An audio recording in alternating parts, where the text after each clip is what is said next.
screaming at you, not screaming. No, singing. Serenading. Lullabying you. Yeah, serenading you. From the first time some people heard him, he was singing, "Baby, I got it.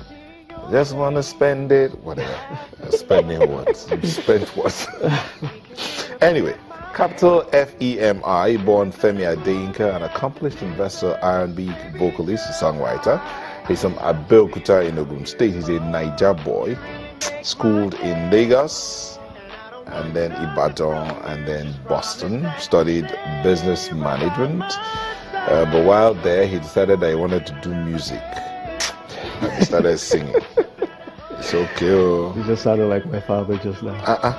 Okay, he has sung with the likes of Two-Face Idibia, Style Plus, Sunny Naji, and Neo. Are you serious? I mean, after your father spent all that money on you, you decided to go and do music.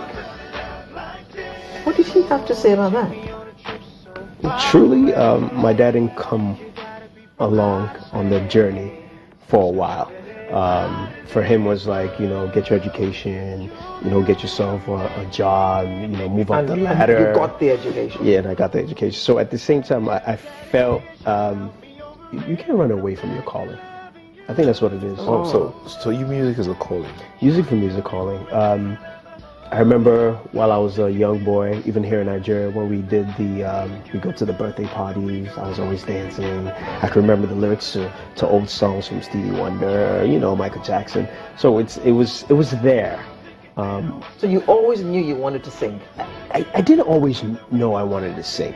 I have to be very honest. It wasn't one of those like, oh, I was born to sing, But I knew music was a big part of me, and I couldn't run away from it. Sorry, do you like Pastor Paul Adifras? Do I like all pastors. No, but have you ever been told you look like him? A smaller version of... No, not at all. This is the first time. I'm looking at you now. I'm just seeing a smaller version of Pastor Paul. Hey, you never know. You never know. That might be another call. It might be another calling. It might be another calling. Who knows? Who knows? You might be called soon. Okay, so you went out there and discovered you wanted to sing, or you could sing, and then you decided to leave your business management then. While I was in the States, I was still working and doing music at the same time. I was working a full-time job, 9 to 5, and then at night I went to the studio to record. I started writing songs for other musicians around me, writing hooks or singing hooks for them.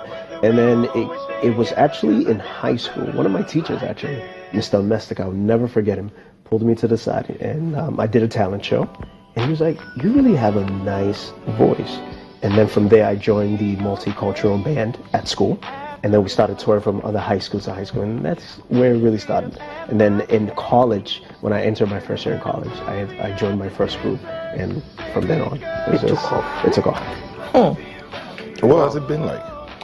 It's been a journey. It hasn't been easy. But at the same time, I'm grateful.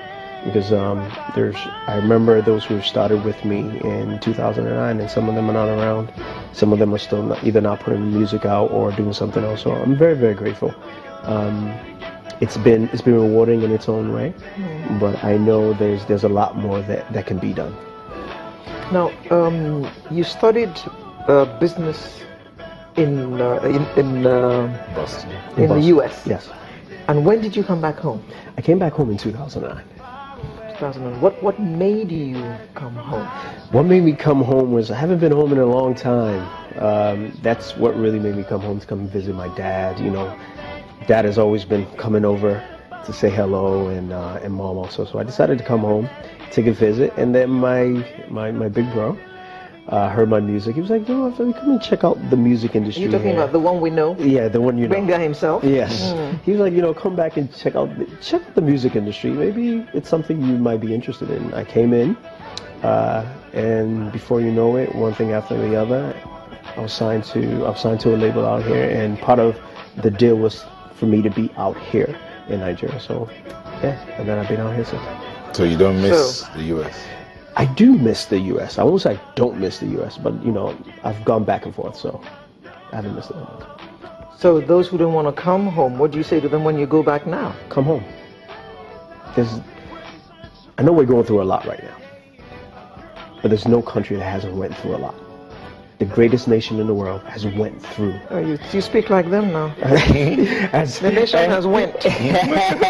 Oh boy. It's gone through a lot. But I really, Africa is right now. Let's not just Nigeria. Africa is right now. I think it's one of the biggest market out there. Music. The next frontier. The next frontier. In everything, area. entertainment, name it. So why not come home and start to plant right now before it gets too late? Yeah. Because there's going to be a time where you can't really plant your seed when you need to. This is the time to do so.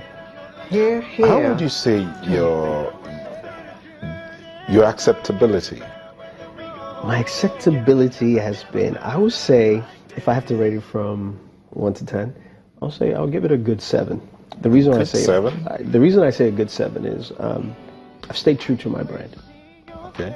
And sometimes it's hard to stay true to the brand, especially the brand of music that I do, which is R&B music. And I've stayed true to that brand. Even when I tilt a bit, you still get me in that I tilt a bit. So I have to say that's why I give myself a good 7.